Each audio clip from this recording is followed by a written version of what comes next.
Bonjour à tous. Aujourd'hui, une nouvelle vidéo sur les fonctions où nous allons apprendre ensemble à déterminer un domaine de définition. Cette vidéo est la deuxième vidéo sur ce thème-là, donc c'est un niveau un petit peu plus progressif. N'hésitez pas, dans le cas où vous avez besoin de regarder la première vidéo pour être sûr de réussir à suivre, je vous la mets juste ici, comme ça au moins vous pourrez aller voir la vidéo et revenir ici pour pouvoir du coup voir le niveau un petit peu plus approfondi. Donc nous avons trois types de fonctions. Donc nous avons une fonction du coup avec des x puissance et du coup une petite partie qui possède du coup une fraction, une grande fraction et du coup une grande racine carrée.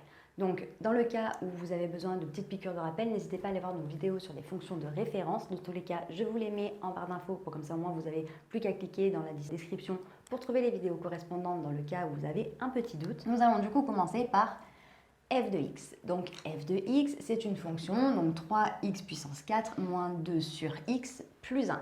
Si je fais directement le domaine de définition étape par étape, en fait, là, je peux scinder directement en 3x puissance 4 moins 2 sur x plus 1. 3x puissance 4, concrètement, c'est une fonction, en fait, où je vais multiplier un nombre par lui-même 4 fois, que je vais multiplier ensuite par 3. Est-ce qu'il y a un nombre que je ne peux pas mettre à la puissance 4 ? Non, tous les nombres sont multipliables par eux-mêmes un nombre de fois incalculable. Donc ça, en fait, 3x puissance 4, c'est un nombre qui est directement défini sur R. Donc ça, si vous avez directement un nombre avec une valeur de x et qu'il y a juste une puissance et qu'il n'y a pas de contre-indication type un dénominateur avec du x ou une racine carrée, en fait, vous partez du principe que ça, c'est défini sur R. Donc concrètement, elle est définie sur R. Si je scinde moins 2 sur x plus 1 c'est une fonction également, c'est une fonction constante en 1, ben en fait, là concrètement, la fonction constante, c'est une fonction affine, donc c'est une droite. Une droite, c'est infini, donc en gros, ben, c'est défini également sur R. Donc juste plus 1, c'est défini sur R également. En revanche, en ce qui concerne le moins 2 sur x, ça, c'est un cas particulier, donc ça, il va falloir que je le prenne à part.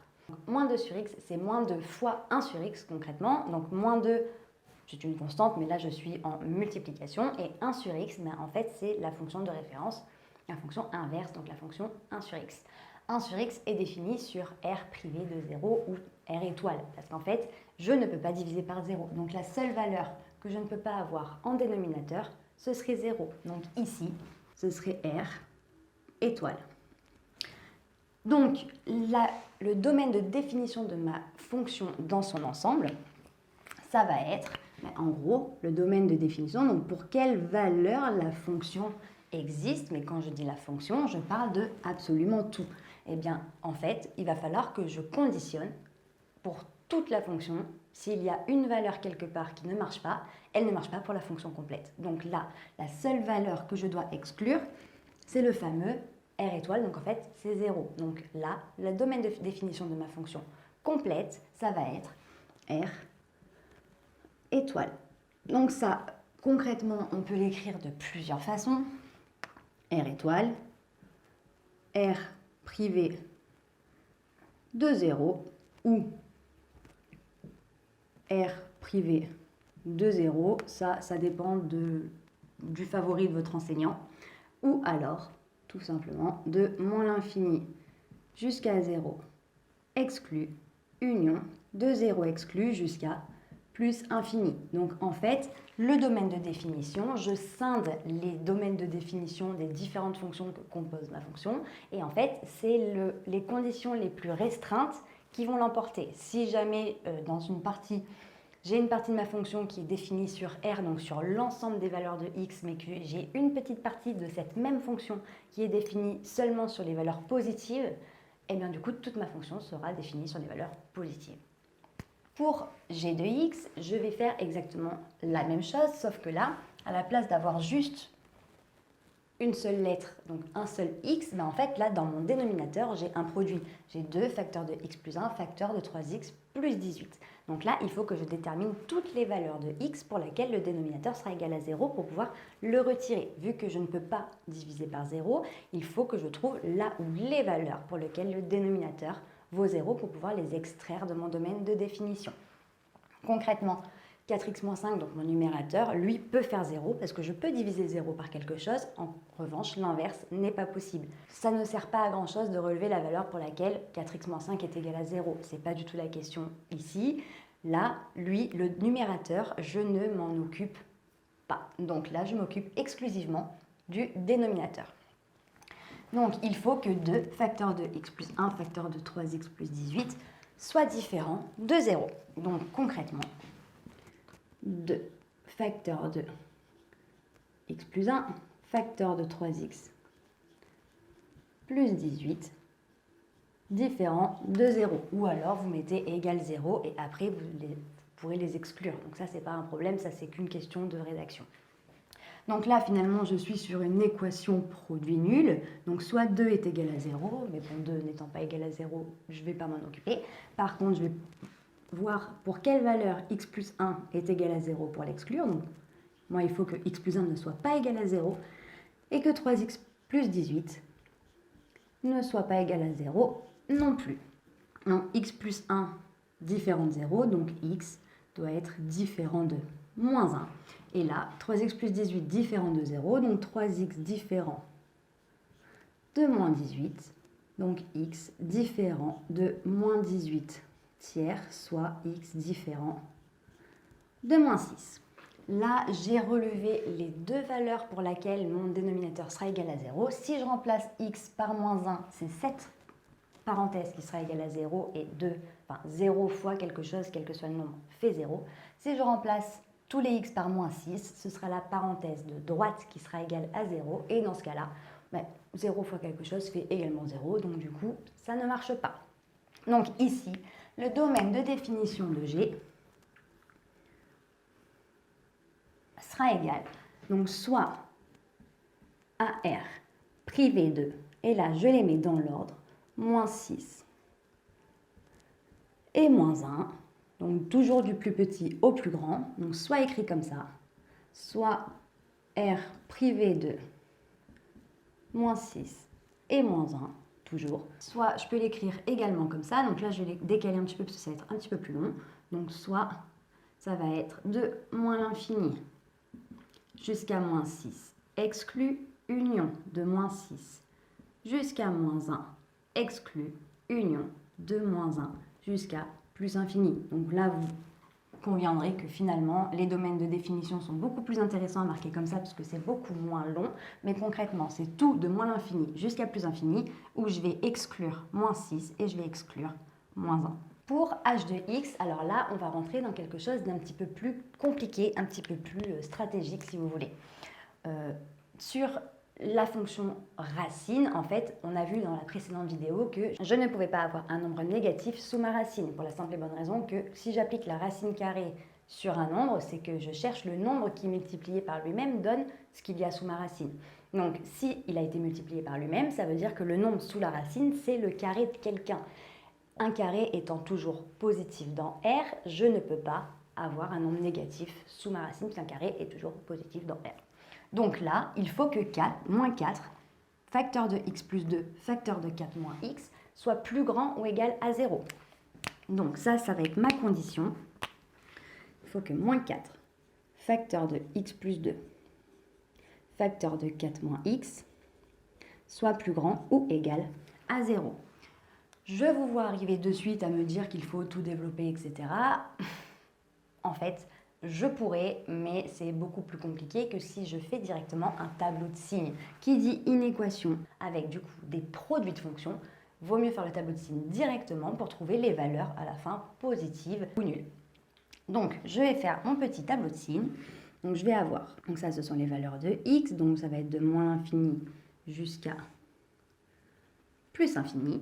Je vais étudier le signe de moins 4. Je vais étudier le signe de x plus 2. Je vais étudier le signe de 4 moins x également, en fait, de tout le monde, de tous mes blocs.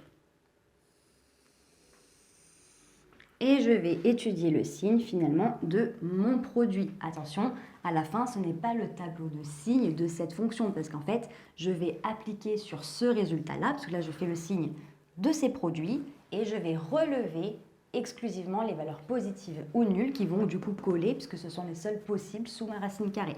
Donc ici, ça va être tout simplement le signe de moins 4 facteur de x plus 2 facteur de 4 moins x. Donc, maintenant que j'ai posé mes bases, je vais mettre ici les valeurs pour lesquelles ces trois fonctions vont s'annuler.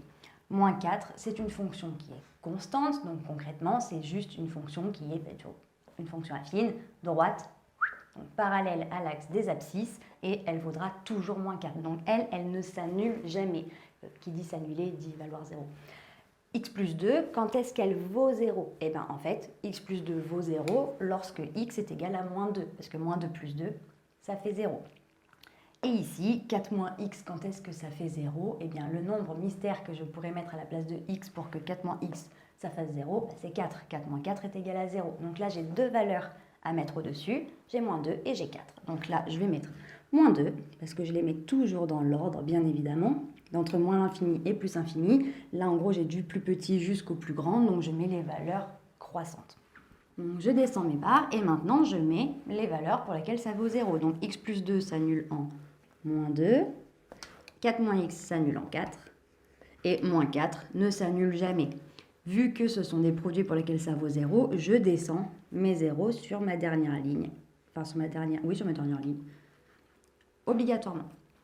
Moins 4, c'est une fonction constante qui est toujours négative, donc elle vaut moins, moins et moins.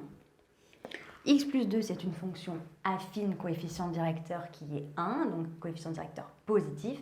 Ça veut dire que c'est une fonction affine qui est croissante. Donc, tout simplement, si elle est croissante, elle est dans ce sens. Donc, en fait, elle grandit, donc elle commençait en bas. Donc là, elle commence par moins pour finir positive après être passée par 0. 4 moins x, c'est une fonction affine également. Coefficient directeur, moins 1, parce qu'en fait, le nombre qui multiplie x, c'est moins 1, parce que du coup, le moins est devant lui. Donc, elle est décroissante. Si elle est décroissante, elle est dans ce sens-là, donc elle part d'en haut. Qui dit partir d'en haut, dit plus 0, moins. Donc là, je vais avoir plus jusqu'à ce que je croise 0, et ensuite, je vais avoir moins.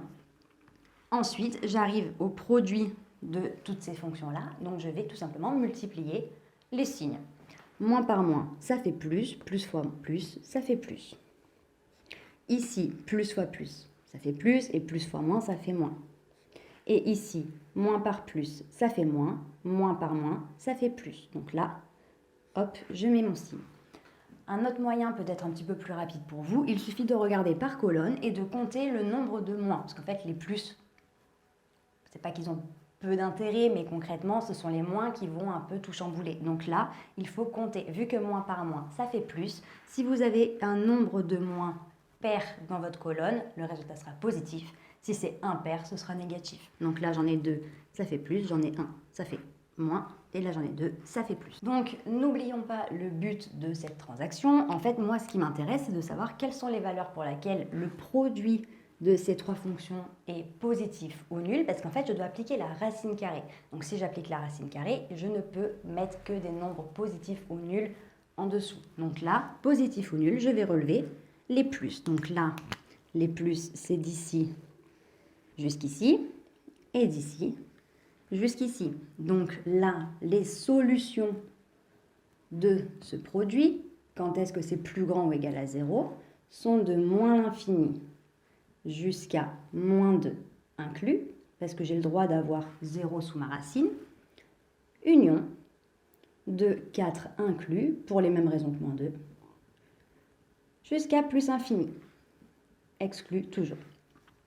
Donc ça, ce sont les solutions de 4x, moins 4, facteur de x plus 2, facteur de 4 moins x, plus grand ou égal à 0. Donc concrètement, ce sont les solutions de mon domaine de définition. Donc en fait, du domaine de définition de H.